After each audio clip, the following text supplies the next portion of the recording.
Hello guys, કેમ છો? મજામાં? સંદેડામાં વ્લોગ્સમાં તમારું સ્વાગત છે. ગુડ મોર્નિંગ, જય શ્રી કૃષ્ણ, જય જોહાર. બધા મજામાં છો? હું પણ મજામાં છું. તો અમે ગામડેથી અમદાવાદ આવી ગયા છું. તો ડામોર સાહેબ લેવા આવ્યા હતા. તો કાલે હવે કોઈનું લગ્ન નહોતું, હવે 25 તારીખ લગ્ન છે. તો મારા સાસરીમાં 1-2 લગ્ન છે, પણ બીજા કુટુંબમાં છે. તો ડામોર સાહેબ જવાના છે.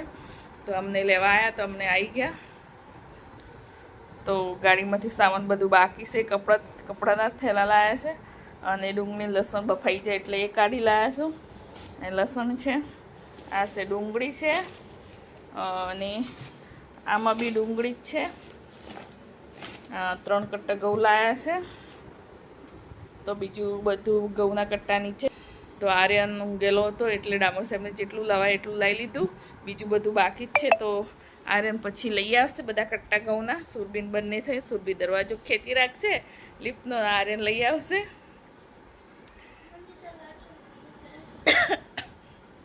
સુરભી બોલે કે મને તો ચલાતું જ નથી.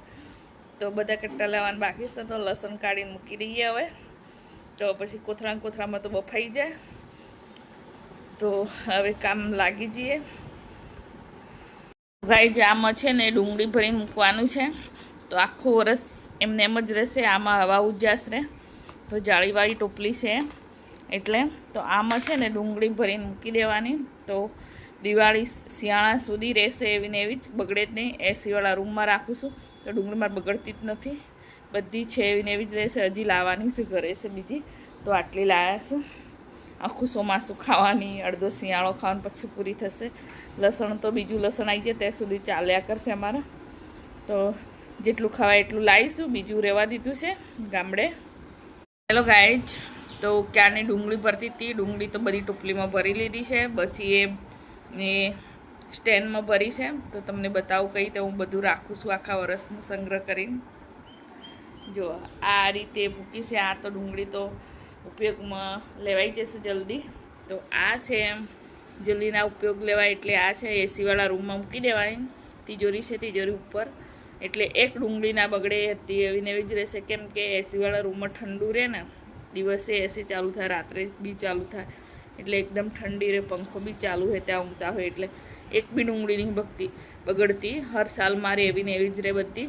તો મેં ટોપલીમાં ભરી લીધી છે. ટોપલી હાઉસફુલ થઈ ગઈ છે. બીજી આ સ્ટેન્ડમાં ભરી મૂકી દીધી. તો બીજી તો ગામડે હજી લાયા નથી. તો આ છે લસણ. હવે લસણને કઈ રીતે રાખવાના આખું વરસ?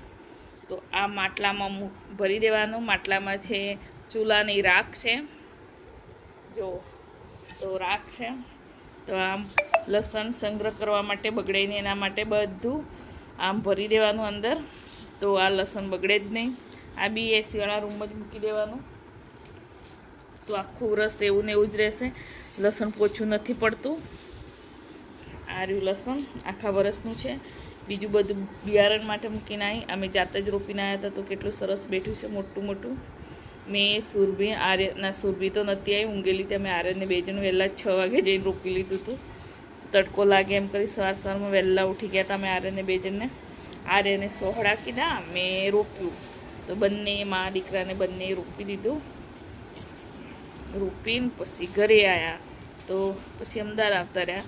તો બહુ મસ્ત બેઠું છે. જો આવું મોટું મોટું બિયારણ માટે બી મૂકીને આવીશું. એટલું સરસ બેઠી છે. તમારે જોઈએ તો મોકલાવું મારા વાલા 5 કિલો. ફટાફટ કોમેન્ટ કરી દેજો. લસણ જોઈએ તો ડુંગળી બી મોકલાઈશ અને લસણ બી મોકલાઈશ. તો હવે છે ને આ માટલામાં સંગ્રહ કરવાનું છે 1 વરસ માટે.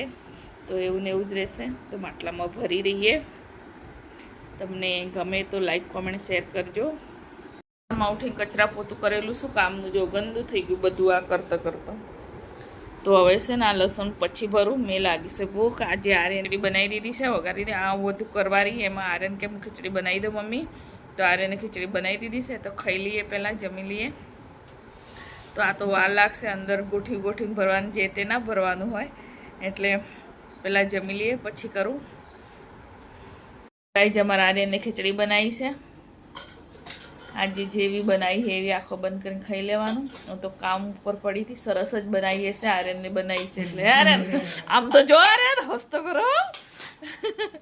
આર્યનને જોરદાર ખીચડી બનાવી છે. તો ઉપર બેહીને જ ખાવાનું. મને પગ હવાઈ ગયો છે, બહુ દુખે છે, નીચે બેહીને ઊભું જ નહીં થવાતું. આજ તો મરીજો વાળી ખીચડી બની કે છે. મરીજો વાળી. મરી જો જલ્દી ખાય ને એ વાળી ખીચડી. તો સાસ તો કાઢી લે. પર એ આપે તો કાઢો ને. અરે સાસ આપી દેજે, ઉપર લઈ લે ને. આ તો લઈ લો. આજે અમારો રસોઈયો કોણ છે? આર્યન ડામોર. રોજે સંધ્યા ડામોર હોય, આજે આર્યન ડામોર હે. નવો રસોઈ એટલે આવું જોઈએ. नया कुकिंग है, नया कुकिंग, નયા કુક. नया कुक. इतनी इतनी बाप रे, मरीजों वाली है तो ज्यादा खाना अच्छा नहीं है. नहीं, बहुत अच्छी दिखती तो अच्छी है. टेस्ट में नमक कम होगा वो तो मेरे को पता है, नमक ही कम होगा. टेस्ट में तो कंप्लीट होगा. मसाला में तो मैंने बताया था इतना इतना डाल. तो सास सुरभि काटे છે. હવે સુરભી છે ને ગાડીમાં બેઠી બેઠી વગાડી. તમને ખબર ક્યાં સુરભી ગાડીમાં બેઠી બેઠી વગાડી દે. એમાં સુરભી એને પપ્પાનો બ્રેક લગાવી હશે ને, તો સુરભીએ ખબર જ નહીં ક્યાં પગ ભરાઈ ગયો, તો અંગૂઠા ઉપર એટલું વગાડ્યું છે ને રાત્રે. ચીરો પડી 12 વાગે આવી ગયા હતા અમે ગામડેથી, રાત્રે 12 વાગે. તો ગામડે જ દિવસ બુડી ગયો તો 7, 7:30 તો થઈ ગયા હતા. તો અહીંયા અમે બહાર જમ્યા. આવતા આવતા 12, 12:15 થઈ ગયા હતા ઘરે. તો અહીં સીધા હાથ પગ ધોઈને ઊંઘી જ ગયા હતા 4 એટલા થાકી ગયા હતા. બધો પોટલો ઊંચા કરી કરી મૂકવાના, ગાડી ભરી. સવારમાં બધું સામાન લાવ્યા. હજી તો હજી ઘઉંના પોટલા તો ગાડીમાં જ પડ્યા છે, લાવવાના બાકી છે. હું તો ભાગી ગઈ હતી. તો લાવી તો ગાય જમી લઈએ. સાસ અને ખીચડી. તમારા સાસ અને ખીચડી તમારે જમવું હોય તો આવી જાઓ. તો અમે હવે જમી લઈએ. જીરું નાખ્યું તો ફેરવી નહીં સાસ ફરાઈ નાખ્યું છે. તો ગાય અમે જમી લઈએ હવે. ગાય માટલામાં લસણ ભરાઈ ગયું છે અને જે બચ્યું એ વધારાનું ટોપલીમાં ભરી દીધું છે. ડુંગળી બી ભરાઈ ગઈ છે. તો હવે છે ને આની જગ્યામાં મૂકી દેવાનું છે, રૂમમાં લઈ જાય. કટ્ટા પીપળામાં ઘઉં રેડી દેવાના છે. બધા લાવી દીધા છે આર્યનને. તો પછી સરખું કરી દઈએ. ગાય જો વહેલા જમવા બનાવી દઈએ. ભીંડી ધોઈને મૂકી દીધી છે, કેમ કે આજે તો ખીચડી ખાધી હતી ને, તો હવે ભૂખ લાગી છે. તો ફટાફટ જમવા બનાવી દઈએ. લોટ બી બાંધીને મૂકી દીધો છે. તો ભીંડી સુધારવાની છે, તો કોરી થઈ ગઈ છે. તો ફટાફટ હવે કાપી લો. પહેલી વાર જલ્દી ખાવાનું બને છે મારા ઘરે 7 વાગે. દિવસે ખીચડી ખાધી હતી એટલે ભૂખ લાગી છે. ન તો રોજે 8 વાગે જમવાનું બનાવવાનું ચાલુ થાય, 8:30 વાગે. તો તેલ મૂકી દીધું છે. તો હું ફટાફટ બનાવી દઉં. લોટ બાંધીને ઢાંકી દીધો છે. તો બ્લોકમાં બની રહેજો.